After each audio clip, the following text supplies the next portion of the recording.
Sabay ko ninyo, moadto ko karon sa Migom located at Kabayuan, Mabini. And yes, ako ra isa ang moadto dito. Yes, ako ra gyud isa. Gusto ko mag-solo karon. Ugi nga ni ang dalan pa dong dito. Na-shock ko, my God! Nganoy nga ni ang dalan. Ako ra biya isa, no? Woo! Pero finally, naabot gyapon ko sa akong gusto nga adtuan. Ug pag-abot nako, medyo mingaw siya. Ug ganan kog ingani ka na mingaw. Ug mag-chill-chill lang ko. And wow, ingani kanindot ang Mabini.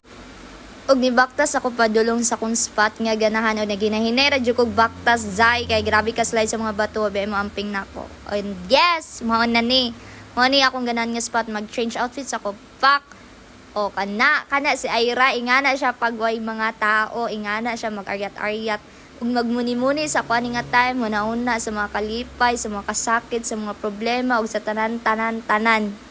Og kapuya naman ko mabaktas ako padulong sa akong camping chair kay mulingkod sa ko sakit na kay akong tiil and wow ka-chill ni Ira. Gigutom naman ko sumukaon sa ako karon sa akong gidala nga snack ug kinahanglan na jay pares niya kung snack kay bahala kaninang nay pares kay ako wa gyugoy pares hangtod sa hangtod pasi na may mahatag nga pares dira ihatag sa ako og nagkaon ako na chill nagmuni-muni si Ira og maligo na ko. Fuck. Ay, ingani day maligo dari makagwapa gyud. So, mga natutanan mo ulit nako. Salamat sa iyong pagtanaw.